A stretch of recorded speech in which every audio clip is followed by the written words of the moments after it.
ദൈവസ്വരം കേട്ട് നസ്രത്തിലേക്ക് തിരുക്കുടുംബത്തെ നയിച്ചവനെ, ദൈവഹിതത്തെ പിൻചൊല്ലിടുവാൻ ഈശോയ്ക്കു മാതൃകയായവനെ, അനുസരണത്തിൻ നിദാനമേ എളിമതൻ വിളനിലമായവനെ,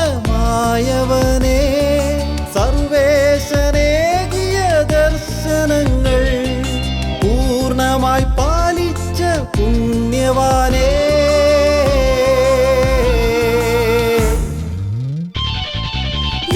തിരുസഭാമാതാവിൻ പാലകനെ, മക്കളാം ഇവരെ നീ ഓർക്കണമേ.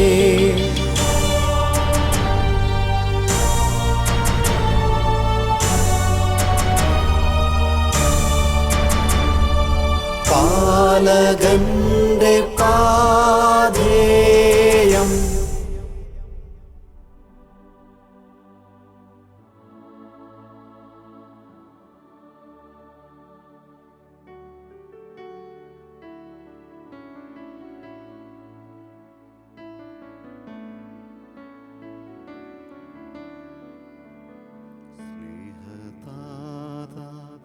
സ്വർഗതാത വന്ദനം തേ വന്ദനം, സ്നേഹതാത സ്വർഗതാത വന്ദനം തേ വന്ദനം, ജീവനാഥ സ്നേഹരാജ ആരാധിച്ചു നമിക്കുന്നേ, ജീവനാഥ സ്നേഹരാജ ആരാധിച്ചു നമിക്കുന്നേ, യേശുനാഥ ആത്മനാഥ വന്ദനം തേ വന്ദനം, യേശുനാഥ ആത്മനാഥ വന്ദനം തേ വന്ദനം, ലോകനാഥ പ്രാണനാഥ ആരാധിച്ചു നമിക്കുന്നേ, ലോകനാഥ പ്രാണനാഥ ആരാധിച്ചു നമിക്കുന്നേ, പാവനാത്മാ സ്നേഹരൂപ വന്ദനം തേ വന്ദനം, പാവനാത്മാ സ്നേഹരൂപ വന്ദനം തേ വന്ദനം.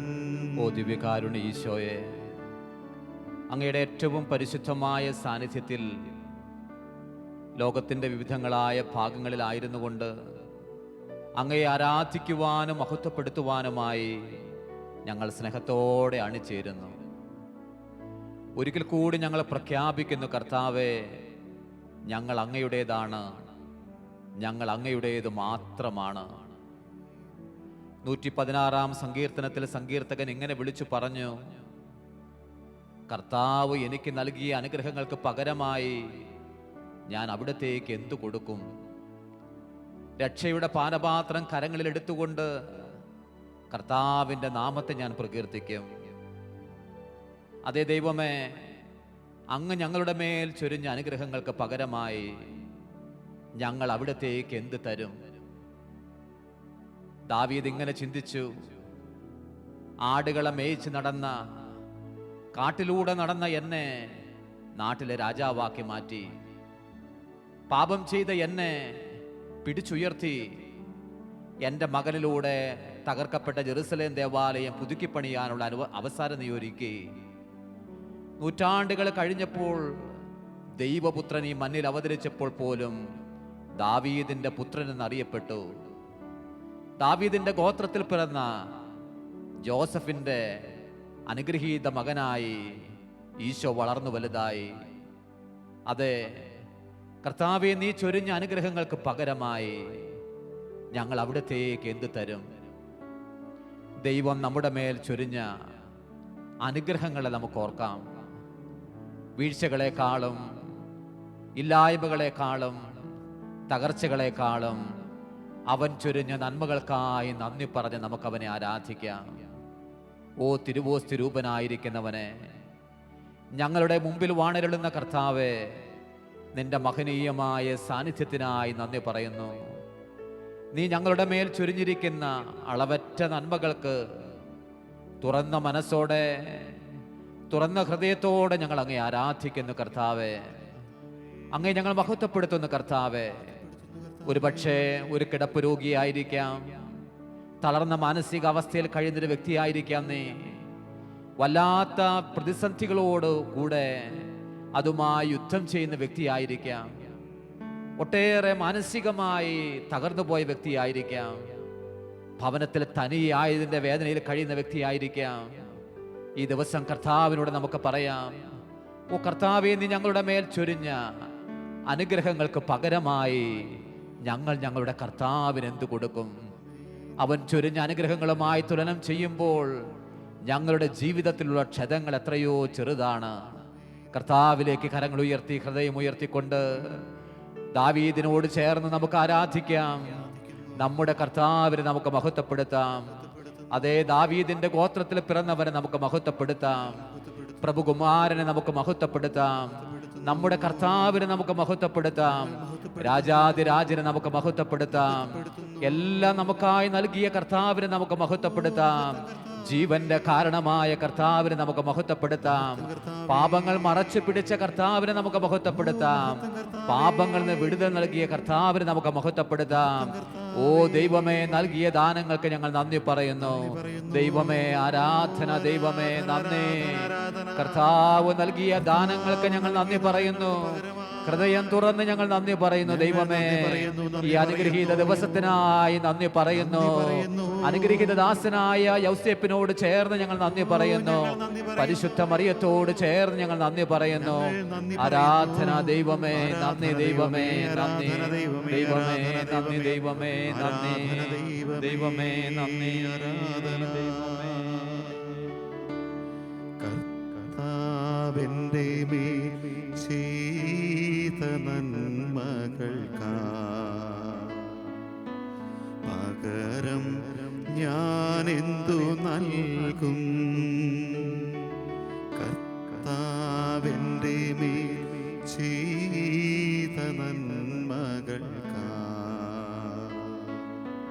പകരം ഞാനെന്തു നൽകും? രക്ഷതൻ പാനപാത്രമേന്തി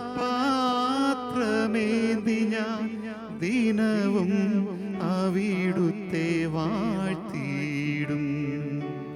രക്ഷതൻ പാനപാത്രമേന്തി ഞാൻ ദിനവും അവിടുത്തെ വാഴ്ത്തിയിടും. കർത്താവിൻ്റെ മേൽ ചെയ്ത നന്മകൾക്കാ പകരം ഞാനെന്തു നൽകും? ഓ കർത്താവേ, ഞങ്ങളുടെ പാപങ്ങളെ മറച്ചു പിടിച്ചും നീ ഞങ്ങളെ സ്നേഹിച്ചല്ലോ. ഞങ്ങളിൽ തകർച്ചകളിലെല്ലാം സ്നേഹവും കരുതലുമായി നീ ഞങ്ങളുടെ സമീപത്തേക്ക് വന്നല്ലോ. ഞങ്ങളുടെ ഏകാന്തതയിൽ സഹയാത്രികനായി നീ ഞങ്ങളുടെ കൂട്ടത്തിലുണ്ടായിരുന്നു. പാപത്തിന്റെ തടവറയിൽ നിന്ന് ഞങ്ങളെ മോചിപ്പിക്കുവാൻ നീ വിമോചകനായി ഞങ്ങളുടെ അടുത്തേക്ക് വന്നു.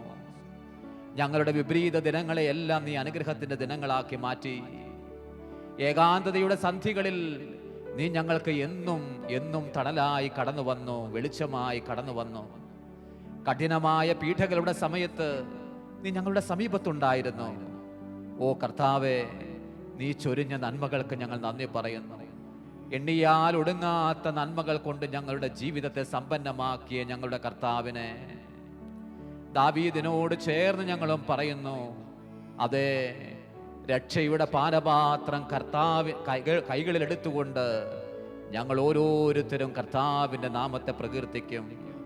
കർത്താവ് ഞങ്ങൾക്ക് നൽകിയ മഹനീയ ദാനത്തെ, വിശ്വാസമെന്ന ദാനത്തെ, പ്രത്യാശ എന്ന ദാനത്തെ, സ്നേഹമെന്ന ദാനത്തെ സമ്പത്തെന്ന ദാനത്തെ, മനുഷ്യായുസ് എന്ന് പറയുന്ന ദാനത്തെ, ഞങ്ങൾക്ക് നൽകിയ മുഴുവൻ സൗകര്യങ്ങൾ എന്ന ദാനത്തെ ഉയർത്തിപ്പിടിച്ചുകൊണ്ട് ഞങ്ങൾ പറയും, ഓ ഈ ദാനങ്ങൾക്ക് പകരമായി ഞങ്ങൾ ഞങ്ങളുടെ കർത്താവിന് എന്തു കൊടുക്കും? ഞങ്ങൾ ഞങ്ങളുടെ കർത്താവിന് ആരാധനകൾ അർപ്പിക്കും. ഒരു കൈ കൊണ്ട് കണ്ണുനീര് തുടച്ചും മറു കരം കൊണ്ട് ഞങ്ങളുടെ കർത്താവിനെ ആരാധിക്കും. ഞങ്ങളുടെ കർത്താവിനെ ഞങ്ങൾ മഹത്വപ്പെടുത്തും. കഠിനമായ വേദനകളുടെ ഇടയിലും ഞങ്ങൾ ഞങ്ങളുടെ കർത്താവിനെ മഹത്വപ്പെടുത്തും. ഓ ജീവന്റെ കാരണത്തെ ഞങ്ങൾ മഹത്വപ്പെടുത്തും. ദൈവമേ ആരാധന, ദൈവമേ നന്ദി പറയുന്നു, ദൈവമേ മഹത്വം പാടുന്നു, ദൈവമേ സ്തുതിക്കുന്നു, ദൈവമേ നിന്റെ മനസ്സിന് നിന്റെ സ്നേഹത്തിന് നന്ദി പറയുന്നു, ദൈവമേ ഞങ്ങളുടെ മേൽ ഇറങ്ങി വരുന്ന വലിയ കനിവിനായി നന്ദി പറയുന്നു, ദൈവമേ സ്നേഹത്തിനും കരുതലിനും നന്ദി പറയുന്നു, ദൈവമേ. ദൈവമേ ആരാധന, ദൈവമേ ദൈവമേ നന്ദി, ദൈവമേ ദൈവമേ നന്ദി. കർത്താവെന്റെ മേൽ ചെയ്ത നന്മകൾക്കാ പകരം ഞാൻ എന്തു നൽകും? കർത്താവെന്റെ മേൽ ചെയ്ത നന്മകൾക്കാ പകരം ഞാൻ എന്തു നൽകും? രക്ഷതൻ പാനപാത്രമേന്തി ഞാൻ ദിനവും അവിടുത്തെ വാഴ്ത്തിയിടും. രക്ഷതൻ പാനപാത്രമേന്തി ഞാൻ ദിനവും അവിടുത്തെ വാഴ്ത്തിയിടും. തകർച്ചയുടെ നാളുകളിൽ നമ്മുടെ കർത്താവിൻ്റെ സ്നേഹം കൂടുതൽ അനുഭവിക്കുവാൻ നമുക്ക് കഴിയണം. ഈ ദിവസം വളരെ പ്രത്യേകമായി വിശുദ്ധ യൗസേപ്പിൻ്റെ മധ്യസ്ഥം തേടി നമ്മൾ പ്രാർത്ഥിക്കുമ്പോൾ സാമ്പത്തികമായി തകർന്നവർ, ക്ലേശമനുഭവിക്കുന്നവർ, കുടുംബത്തെ നന്നായി പോറ്റാൻ കഴിയാത്തതിൻ്റെ മാനസിക വ്യഥയിൽ കഴിയുന്ന മാതാപിതാക്കൾ, മക്കൾക്ക് ആവശ്യമായ വിദ്യാഭ്യാസമോ ഉയർന്ന സൗകര്യങ്ങളോ കൊടുക്കാൻ കഴിയാതെ നൊമ്പരപ്പെടുന്ന മാതൃഹൃദയങ്ങളെയും പിതൃഹൃദയങ്ങളെയും എല്ലാം കർത്താവിൻ്റെ കരങ്ങളിലേക്ക് അർപ്പിച്ച് നമ്മൾ പ്രാർത്ഥിക്കുമ്പോൾ സ്നേഹത്തോടെ നമുക്ക് ഓർക്കാം, സമ്പത്തിൻ്റെ ഉടയവൻ അവനാണ്. യഥാവിധം അവയെ ഉപയോഗിക്കാൻ കഴിയാതെ പോയ കഴിഞ്ഞ കാലങ്ങളെ ഓർത്ത് കർത്താവിനോട് നമുക്ക് മാപ്പ് ചോദിക്കാം. അവൻ നൽകിയിരിക്കുന്ന മുഴുവൻ ദാനങ്ങൾക്ക് നമുക്ക് നന്ദി പറയാം. അതെ, കർത്താവ് തൻ്റെ മഹത്വത്തിൻ്റെ സമ്പന്നതയിൽ നിന്ന് തൻ്റെ പ്രിയപ്പെട്ട മക്കൾക്ക് ആവശ്യമായതെല്ലാം നൽകുന്ന ദൈവമാണല്ലോ. ഓ ദൈവമേ, ഓ ഈശോയെ, അങ്ങ് ഞങ്ങൾക്കായി ചൊരിയുന്ന സ്നേഹത്തിന് നന്ദി പറയുന്നു, കാരുണ്യത്തിന് നന്ദി പറയുന്നു, കരുതലിനായി നന്ദി പറയുന്നു.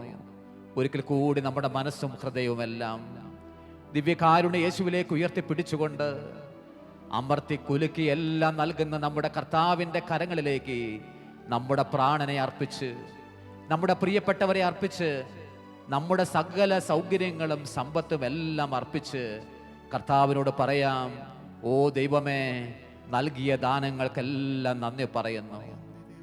കർത്താവെ, സമ്പത്തിന് മാത്രമല്ല ദാരിദ്ര്യത്തിന് ഞങ്ങൾ നന്ദി പറയുന്നു. പുഷ്പങ്ങൾക്ക് വേണ്ടി മാത്രമല്ല ഞങ്ങൾക്കായി നൽകപ്പെട്ട മുള്ളുകളെ ഓർത്ത് നന്ദി പറയുന്നു. നല്ല കാലങ്ങളെ ഓർത്തു മാത്രമല്ല വേദനയുടെ കാലങ്ങളെ ഓർത്ത് നന്ദി പറയുന്നു. വസന്തകാലത്തെ ഓർത്ത് മാത്രമല്ല ശൈത്യത്തെ ഓർത്ത് ഞങ്ങൾ നന്ദി പറയുന്നു. ഓ അതുകൊണ്ട് അങ്ങയുടെ ചട്ടങ്ങൾ ഞങ്ങൾ അഭ്യസിക്കുന്നുണ്ടല്ലോ. ദൈവമേ, നന്ദി പറയുന്നു കർത്താവേ, ആരാധിക്കുന്നു കർത്താവേ, മഹത്വപ്പെടുത്തുന്നു കർത്താവേ. തകർച്ചയിൽ കഴിയുന്ന എല്ലാ ദൈവമക്കൾക്കും ഈ ദിവസം അനുഗ്രഹത്തിന്റെ ദിവസമായി മാറട്ടെ. അവരുടെ കണ്ണുനീരിന്റെ കാരണങ്ങളിലേക്ക് കർത്താവ് കടന്നു ചെല്ലട്ടെ. ഓ മഹനീയമായ ദിവസമായി ദിവസം രൂപാന്തരപ്പെടട്ടെ. ദൈവമേ, ഞങ്ങൾ നന്ദി പറയുന്നു, മഹത്വപ്പെടുത്തുന്നു കർത്താവേ, ആരാധിക്കുന്നു. ദൈവമേ നന്ദി, ദൈവമേ നന്ദി, ദൈവമേ നന്ദി, ദൈവമേ. രക്ഷതൻ പാനപാത്രമേന്തി ഞാൻ ദിനവും അവിടുത്തെ വാഴ്ത്തിയിടും. രക്ഷതൻ പാനപാത്ര കരമേന്തി ഞാൻ ദിനവും അവിടുത്തെ വാഴ്ത്തിയിടും. സഹോദരങ്ങളെ, വിശുദ്ധ യൗസേപ്പിനൊപ്പമുള്ള നമ്മുടെ യാത്രയുടെ 6-ാം ദിവസത്തിലാണ് നാം ഇന്ന് നാം ധ്യാനിക്കുന്നത് യൗസേപ്പിൻ്റെ 2ാമത്തെ വ്യാകുലം, ദാരിദ്ര്യത്തിൻ്റെ പുൽക്കൂട് ഒരുക്കേണ്ടി വന്ന ജോസഫ്. ദൈവവചനം: അവനെ പിള്ളക്കച്ച കൊണ്ട് പൊതിഞ്ഞ് പുൽത്തൊട്ടിയിൽ കിടത്തി, കാരണം സത്രത്തിൽ അവർക്ക് സ്ഥലം ലഭിച്ചില്ല. ഇന്നലെ നമ്മൾ ധ്യാനിച്ചത് യൗസേപ്പിൻ്റെ 1ാമത്തെ വ്യാകുലത്തെക്കുറിച്ചാണ്. 1ാമത്തെ വ്യാകുലം എന്തായിരുന്നു? മറിയത്തെ ഉപേക്ഷിക്കാനുള്ള തീരുമാനം. എന്നാൽ ആ വ്യാകുലം സന്തോഷത്തിന് വഴിമാറി മറിയത്തെ സ്വീകരിക്കാനുള്ള ദൈവദൂതന്റെ അരുളപ്പാട് വഴിയായി.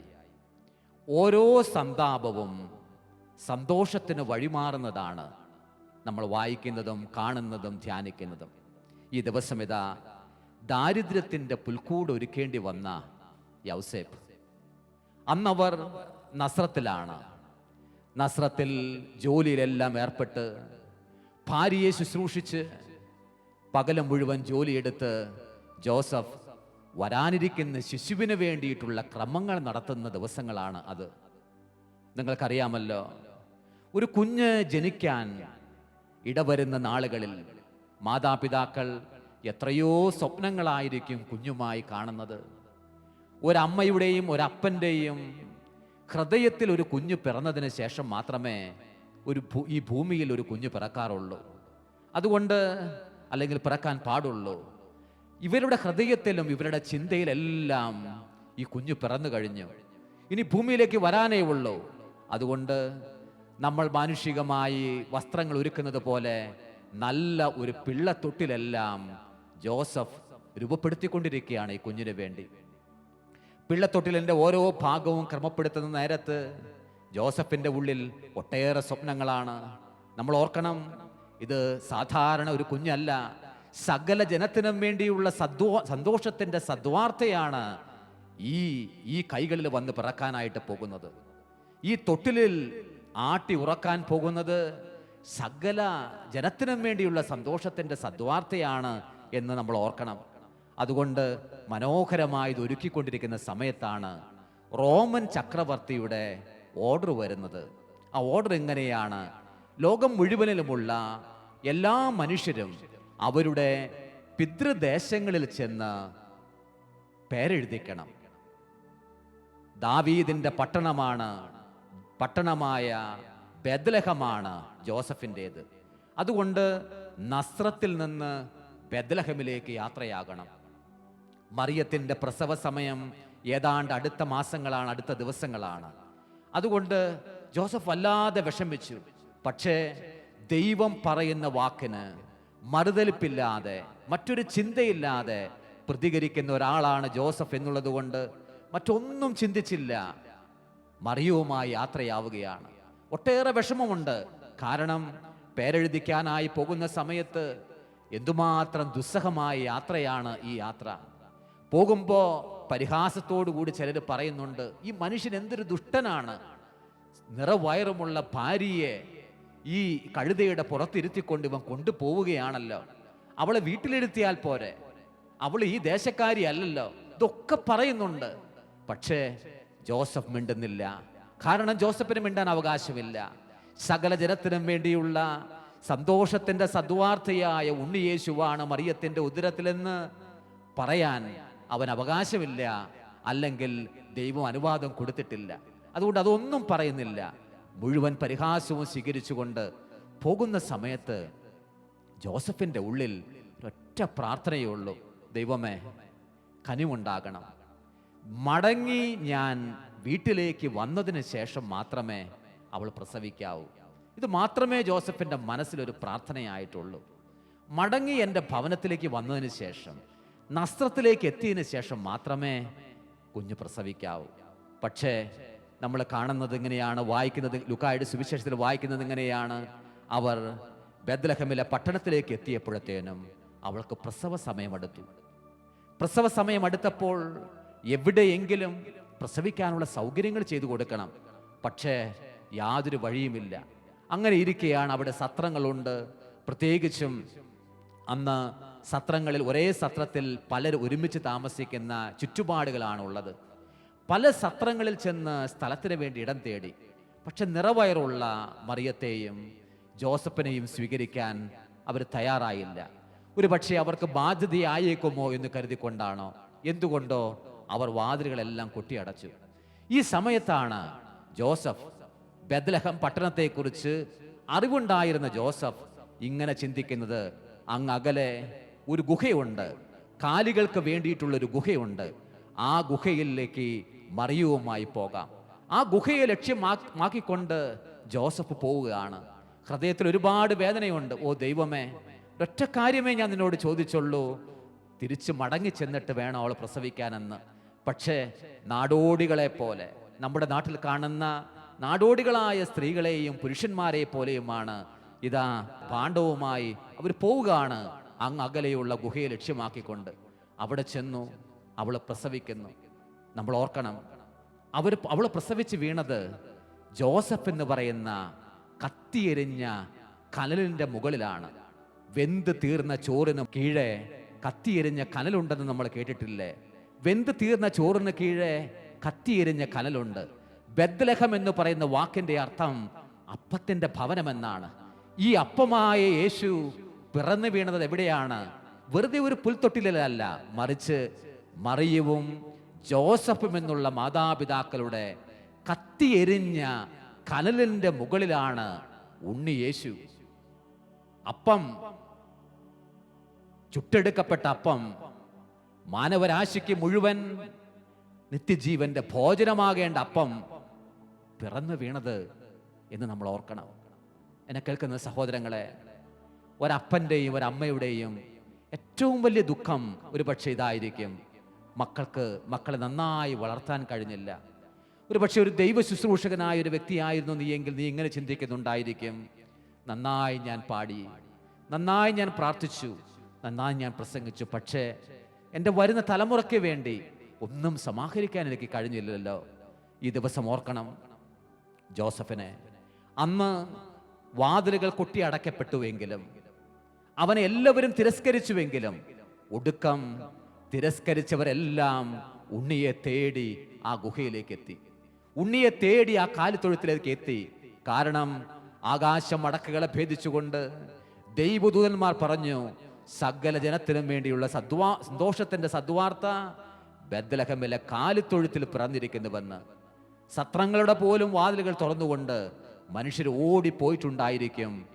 ആ ഉപേക്ഷിച്ച് കളഞ്ഞ, അകത്തേക്ക് കയറ്റാതിരുന്ന ആ ഉണ്ണിയേശു, ആ മറിയവും ജോസഫും ജന്മം കൊടുത്ത ഉണ്ണിയേശുവിനെ കാണാൻ വേണ്ടി അവർക്കുണ്ടായ സന്താപങ്ങളൊക്കെ, ദുഃഖങ്ങളൊക്കെ സന്തോഷത്തിന് വഴിമാറിയത് കാണുക. സ്നേഹത്തോടെ ഈ രണ്ടാമത്തെ വ്യാകുലം നമ്മൾ ധ്യാനിക്കുമ്പോൾ, ദാരിദ്ര്യത്തിൻ്റെ പുൽക്കൂട് ഒരുക്കേണ്ടി വന്ന യൗസേപ്പിൻ്റെ ഭാരത്തെ ധ്യാനിക്കുന്ന നേരത്ത്, സഹോദരങ്ങളെ, നമ്മുടെ ഭാരങ്ങൾ, മക്കളെ വളർത്തുമ്പോൾ മാതാപിതാക്കൾ അനുഭവിക്കുന്ന ആന്തരിക സംഘർഷത്തിൻ്റെ ഭാരങ്ങൾ, വെന്ത് തീരുന്ന ചോറിന് കീഴെ കിടക്കുന്ന കത്തിയിരുന്ന കനല് പോലുള്ള വേദനകൾ ദിവ്യകാരുണ്യ യേശുവിലേക്ക് സ്നേഹത്തോടെ കൊടുത്ത് നമുക്ക് പ്രാർത്ഥിക്കാം. ജോസഫിൻ്റെ കരം പിടിച്ച്, മറിയത്തിൻ്റെ കരം പിടിച്ച് നിത്യജീവന്റെ ഭോജനമായ ഈ അപ്പത്തിലേക്ക് നമ്മുടെ ജീവിതത്തെ കൊടുക്കാം. നമുക്ക് പ്രാർത്ഥിക്കാം. ഓ കർത്താവേ, മഹാദാസനായ അങ്ങയുടെ പാലകനായ വിശുദ്ധ യൗസേപ്പ് കടന്നുപോയ വ്യാകുലങ്ങളെയും അവൻ്റെ ആനന്ദങ്ങളെയും ധ്യാനിക്കുന്ന ഈ സമയം സ്നേഹത്തോടെ ഞങ്ങൾ അങ്ങയുടെ അടുത്തേക്ക് വരുന്നു. കർത്താവേ, ഞങ്ങളുടെ സന്താപങ്ങളൊക്കെയും സന്തോഷങ്ങളായി രൂപാന്തരപ്പെടട്ടെ. ഞങ്ങളുടെ മേൽ ഉള്ള എല്ലാ ഭാരങ്ങളും ലഘൂകരിക്കുന്ന അങ്ങയുടെ സ്നേഹം ഞങ്ങളിലേക്ക് കടന്നു വരട്ടെ. തകർന്ന ജീവിത സാഹചര്യങ്ങളിലെല്ലാം കർത്താവിൻ്റെ സ്നേഹം വന്ന് നിറയട്ടെ. ദൈവമേ, അങ്ങയുടെ കരുണ, അങ്ങയുടെ സ്നേഹം ധാരാളമായി ഞങ്ങളുടെ മേൽ അയക്കണമേ. നമുക്ക് പ്രാർത്ഥിക്കാം.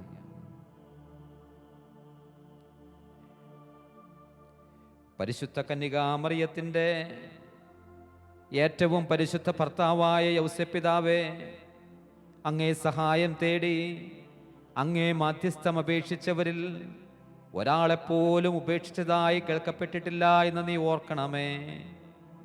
അങ്ങയുടെ ശക്തിയിൽ പൂർണ്ണമായി ശരണപ്പെട്ടുകൊണ്ട് ഞാൻ അങ്ങേ സന്നിധിയിൽ ഓടിയണഞ്ഞ് അങ്ങേ സംരക്ഷണം യാചിക്കുന്നു. ഓ രക്ഷകന്റെ വളർത്തുപിതാവേ, എൻ്റെ എളിയ അപേക്ഷ ഉപേക്ഷിക്കാതെ അങ്ങയുടെ മധ്യസ്ഥ ശക്തിയിൽ ദയാപൂർവം കേട്ട് ഉത്തരമരുളണമേ. ആമേൻ.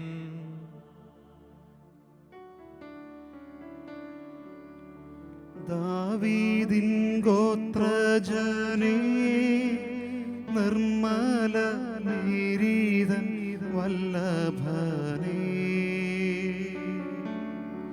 യേശുവിൻ പാലകനേ, നിന്നെ കൈവണങ്ങുന്നു ഞങ്ങൾ.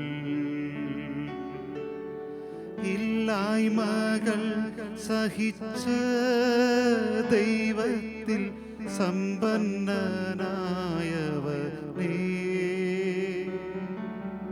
സ്വർഗീയ മഹത്വമെന്നും ലക്ഷ്യമായി യാത്ര ചെയ്യാൻ പ്രാർത്ഥിക്കൂ.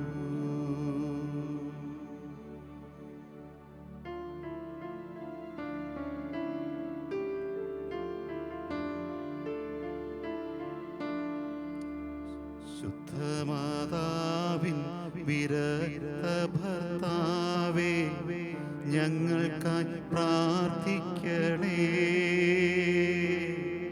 ദൈവപുത്രന്റെ സംരക്ഷകനെ, ഞങ്ങൾക്കായി പ്രാർത്ഥിക്കണേ. അത്യന്തം നിർമ്മലനായൊരു താതാ, ഞങ്ങൾക്കായി പ്രാർത്ഥിക്കണേ. ഏറ്റവും ജാഗ്രതയുള്ള പിതാവേ, ഞങ്ങൾക്കായി പ്രാർത്ഥിക്കണേ.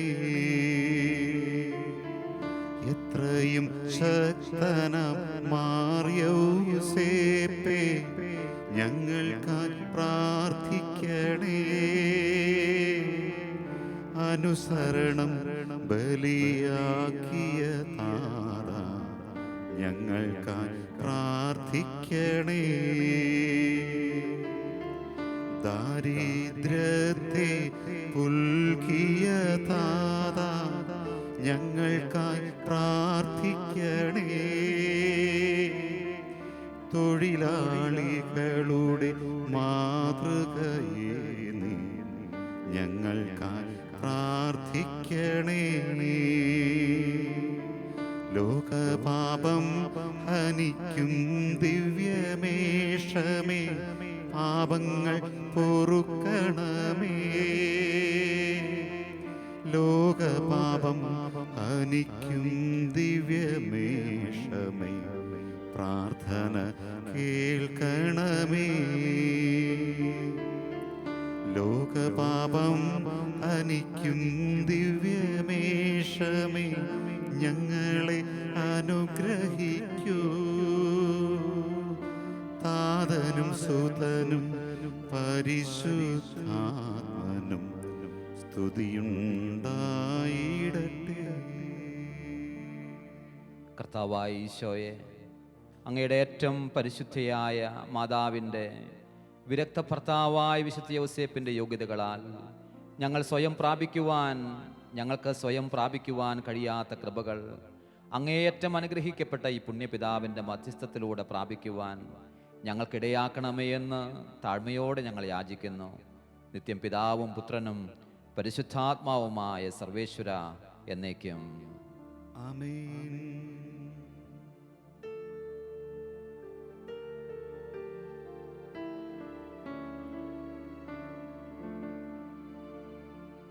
സകലേശാ ദിവ്യ കടാക്ഷം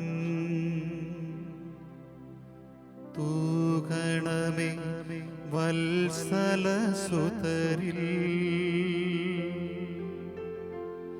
നിർമ്മലരായ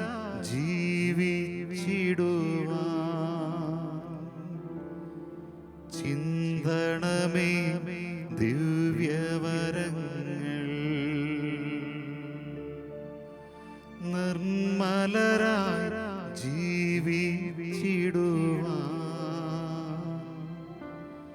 ചിന്തണമേ ദിവ്യ